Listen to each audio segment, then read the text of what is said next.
Welcome to మీ Aaradhya's kitchen. ఈరోజు మన రెసిపీ జ్యూసీగా ఉండే గులాబ్ జామ్ రెసిపీతో పాటు ఎంతో క్రంచీగా క్రిస్పీగా వచ్చే జిలేబీ రెసిపీని అయితే నేను షేర్ చేసి చూపిస్తాను. వీడియోని ఎక్కడా కూడా స్కిప్ చేయకుండా ఫుల్గా చూసేయండి. వీడియో నచ్చితే లైక్ అయితే చేయండి. అలాగే మనం ఈ పండగ సీజన్లో బయట కొంటే స్వీట్స్ అయితే ఎన్నో రకాల కల్తీలు అవుతున్నాయి కదా. అలాంటప్పుడు మనం సింపుల్గా ఇంట్లోనే ఈజీగా మనం చేసుకొని మనతో పాటు ఫ్యామిలీ మెంబర్స్ని కూడా సంతోషపరచవచ్చు మనం ఫుడ్ ఐటమ్స్ తోటి. ఇంకా వెంటనే లేట్ చేయకుండా ప్రాసెస్లోకి అయితే వెళ్ళిపోదాము. గులాబ్ జామున్ ప్రిపేర్ చేయడానికి నేనైతే ముందుగా హాఫ్ గ్లాస్ అయితే కాచి చల్లార్చిన మిల్క్ని అయితే తీసుకున్నాను. నేను ఇక్కడ పిండిని ఎంటీఆర్ గులాబ్ జామున్ అయితే తీసుకున్నాను. సుమారుగా 100 గ్రామ్స్ వరకు ఉంటుంది. ఒక కప్పుతో అయితే కొలుచుకొని ఒక బౌల్లో వేసుకోవాలి. ఇలా వేసుకున్న తర్వాత ఇందులోకి కాచి చల్లార్చిన పాలని మెల్లమెల్లగా కలుపుకుంటూ విస్కర్ తోటి బాగా కలుపుకోవాలి. ఎక్కడ కూడా గట్టిగా ప్రెస్ చేయకూడదు. పిండిని గట్టిగా కలపడం వలన మనకు గులాబ్ జామున్ అనేవి సరిగా రావు. కాబట్టి ఒకసారి చూడండి, నేను చూపించిన విధంగా కన్సిస్టెన్సీ ఉంటే సరిపోతుంది. అలా కలిపి 10 to 15 మినిట్స్ పాటు అలా పక్కకి పెట్టేయండి.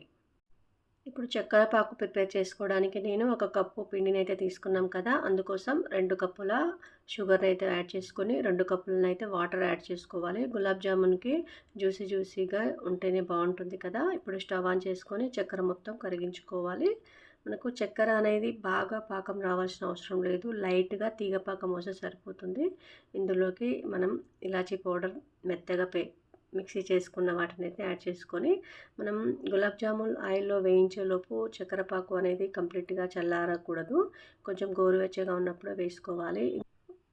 ఒకవేళ పాకు కనుక చల్లారిపోతే మనకు గడ్డగట్టే ఛాన్సెస్ ఉంటుంది. కాబట్టి నేను ఇక్కడ 2-3 డ్రాప్స్ అయితే లెమన్ డ్రాప్స్ అయితే నేను ఇక్కడ వేస్తున్నాను. ఇది ఒక టిప్ ఇక్కడ పాటించండి. ఇది మూత పెట్టేసి కాసేపు అలా పక్కన పెట్టేయండి. చూడండి, 10 మినిట్స్ తర్వాత గులాబ్ జామున్ పిండిని చూస్తే ఎక్కడా కూడా మెత్తగా కాకుండా లోపల అయితే క్రంచీగా ఉంటుంది. చూడండి, నేను చూపించిన విధంగా చిన్న చిన్న లంప్స్గా తీసుకొని ఎక్కడ కూడా క్రాక్స్ లేకుండా అన్నీ చిన్న చిన్న ఉండలను అయితే చేసుకొని పక్కన పెట్టుకోవాలి. ఇలా స్పూన్తో తీసుకొని కరెక్ట్గా క్వాంటిటీ అయితే వస్తుంది. చూడండి, మొత్తం అయితే గులాబ్ జామున్ అన్ని బాల్స్ లాగా అయితే చేసుకొని ఇలా పక్కన పెట్టుకొని స్టవ్ పై అయితే ప్యాన్ చేసుకొని డీప్ ఫ్రైకి తగినంత ఆయిల్ అయితే వేసుకోవాలి. స్టవ్ని మీడియం ఫ్లేమ్లో పెట్టి మనం ఈ బాల్స్ని అయితే వేయించుకోవాలి. చూడండి, మొదటగా ఆయిల్ కాగిందో లేదో వేయడానికి నేనైతే ఒక బాల్ని అయితే వేసి ఇక్కడ చెక్ చేసుకుంటున్నాను. ఆయిల్ అయితే కాగిపోయింది. బ్రౌన్ కలర్ వచ్చేంత వరకు ఉంచితే సరిపోతుంది. ఇప్పుడు మనం ఒక్కొక్క బాల్స్ని కూడా ఈ ఆయిల్లో అయితే డీప్ ఫ్రై అయితే చేసుకోవాలి. చూడండి, వీడియోలో చూపించిన విధంగా ఇలా వేయగానే వెంటనే అయితే కదపకూడదు. ఒక 2 to 3 మినిట్స్ తర్వాత కొంచెం బాల్స్ అనేవి ఆయిల్లో ఫ్రై అవుతాయి కాబట్టి అప్పుడు మనకు ఈజీగా తీయడానికి కూడా ఛాన్స్ ఉంటుంది. బాల్స్ అన్నీ కూడా లేత బంగారు రంగు వచ్చేంత వరకు మనం ఇలా కదుపుతూ ఫ్రై అయితే చేసుకోవాలి. చూడండి, మీడియం ఫ్లేమ్లో పెట్టి మనం బాల్స్ని అయితే ఫ్రై చేసుకుంటున్నాం. చూడండి, కొంచెం కొంచెంగా అయితే కలర్ చేంజ్ అవుతుంది. ఎక్కడ కూడా క్రాక్స్ లేకుండా గులాబ్ జామున్స్ అయితే చాలా బాగా వచ్చాయి. చూడండి, ఇప్పుడు ఆయిల్ని వంపేసుకుని మనం చక్కెర పాకంలోకి గోరువెచ్చగా ఉన్నప్పుడే ఈ చక్కెర పాకంలోకి వేడివేడిగా ఈ గులాబ్ జామున్ రెసిపీస్ని అయితే అందులో యాడ్ చేసుకొని ఒక్కసారి కలుపుకొని అలా పక్కన పెట్టాలి. అలాగే మిగతా బాల్స్ని కూడా అలానే వేయించుకొని మనమైతే ఇక్కడ ఆయిల్లో వేయించుకొని ఈ పాకం రెసిపీలను అయితే వేసుకోవాలి. చూడండి, నేను ఇక్కడ సెకండ్ బ్యాచ్లో కూడా గులాబ్ జామున్ రెసిపీస్ని అయితే నేను అలానే చేసుకొని ఇలా ఆయిల్లో బాగా డీప్ ఫ్రై చేసిన తర్వాత నేనైతే పాకం రెసిపీస్లోకి యాడ్ చేస్తున్నాను. ఎక్కడా కూడా క్రాక్స్ లేకుండా వచ్చాయి. అన్నీ కూడా ఇలానే చేసుకొని మనం ఈ పాకంలో అయితే వేసుకోవాలి. చూడండి, పాకంలో యాడ్ చేసిన తర్వాత ఎంత స్మూత్గా వచ్చాయో, మృదువుగా అయితే వచ్చాయి. ఇలా మనం పాకంలో యాడ్ చేసుకొని ఒక 2 అవర్స్ పాటు అయితే కంప్లీట్గా చల్లారనివ్వాలి. అప్పుడే మనకు గులాబ్ జామున్ టేస్ట్ అనేది తెలుస్తుంది. చూడండి, ఎంత బాగా వచ్చాయో. మరి ఈ రెసిపీ నచ్చినట్లయితే మీరు ఫస్ట్ అయితే లైక్ చేయడం ఎవరు కూడా మర్చిపోవద్దు. అలాగే నెక్స్ట్ రెసిపీస్ని అయితే ట్రై చేద్దాము. నెక్స్ట్ రెసిపీ సింపుల్గా చేసుకునే జిలేబీ రెసిపీని అయితే ఎలా చేయాలో చూపిస్తాను.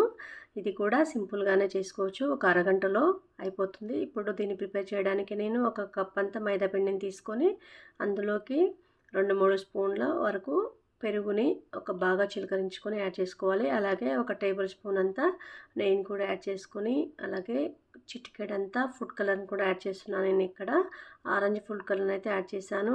అలాగే కొంచెం బేకింగ్ సోడాని కూడా యాడ్ చేసుకొని ఇవన్నీ కూడా బాగా కలిసేంత వరకు ఇలా కలుపుకోవాలి. ఇలా కలిసిన తర్వాత కొన్ని వాటర్ వేసుకొని, చూడండి నేను వీడియోలో చూపిస్తున్నాను, ఇలా వాటర్ యాడ్ చేసుకొని కంప్లీట్గా ఎక్కడ కూడా లంప్స్ లేకుండా కలుపుకోవాలి.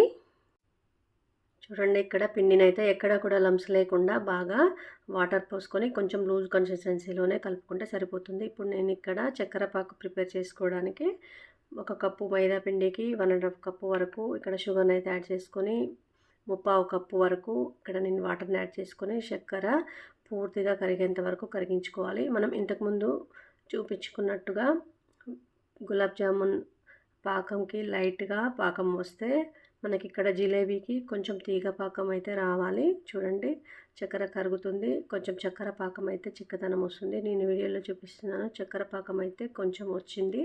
ఈ టైంలో మనం 1/2 టేబుల్ స్పూన్ అంతా ఫుడ్ కలర్ని అయితే యాడ్ చేసుకున్నాను. కలర్ కోసం మాత్రమే ఇది, ఒకవేళ మీకు నచ్చకపోతే ఆప్షనల్ తీసుకోండి.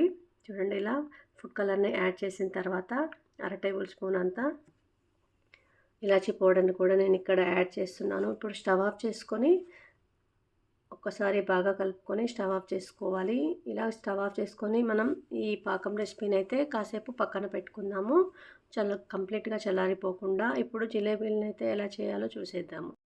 చూడండి పిండి అనేది ఈ కన్సిస్టెన్సీలో ఉంటే సరిపోతుంది. ఇలా లూజ్ కన్సిస్టెన్సీలో ఇప్పుడు దీన్ని పాల ప్యాకెట్లో ఒక బౌల్లో అయితే వేసుకొని మనం ఆ పాల ప్యాకెట్లోకి అయితే ఈ పిండినంతా కూడా ట్రాన్స్ఫర్ అయితే చేసుకోవాలి. చూడండి నేను వీడియో క్లిప్లో అయితే చూపిస్తున్నాను. ఇలా మొత్తం పిండినంతా వేసుకున్న తర్వాత మనకు ఇలా హెయిర్ బ్యాండ్ తోటి అయితే ఇలా కోన్ లాగా అయితే మనం రెడీ చేసుకోవాలి. చిన్న హోల్ పెట్టుకోవాలి కార్నర్లో. ఇప్పుడు డీప్ ఫ్రైకి సరిపడేంత ఆయిల్ వేసుకొని, ఆయిల్ లైట్గా వేడయ్యాక నేను ఇక్కడ జిలేబీలను అయితే ప్రెస్ చేసుకుంటున్నాను. చూడండి మనకు ఆయిల్ బాగా కాగినట్లయితే జిలేబీలు అయితే వెంటనే మాడిపోతాయి. చూడండి స్లో మంట మీద మనం ఈ జిలేబీలను అయితే వేయించుకోవాలి, అప్పుడే క్రంచీగా వస్తాయి. చూడండి జిలేబీలు అయితే బాగా వేగిపోతున్నాయి. మరొక సైడ్ కూడా అలాగే టర్న్ చేసుకొని బ్రౌన్ కలర్ వచ్చేంత వరకు కూడా వేయించుకోవాలి. ఇలా బ్రౌన్ కలర్ వచ్చిన తర్వాత మనం ఒక సైడ్ నుంచి ఒక సైడ్కి అయితే టర్న్ చేసుకోవాలి. 2 సైడ్స్ కూడా ఫ్రై అయిపోయిన తర్వాత ఇలా తీసుకొని మనం వేడివేడిగా జిలేబీలు ఉన్నప్పుడే ఈ షుగర్ పాకంలోకి అయితే మనం యాడ్ చేసుకోవాలి. చూడండి షుగర్ పాకంలో అయితే నేను ఇక్కడ యాడ్ చేస్తున్నాను. అలా యాడ్ చేసి ఒకసారి మళ్ళీ మూత పెట్టుకోవాలి.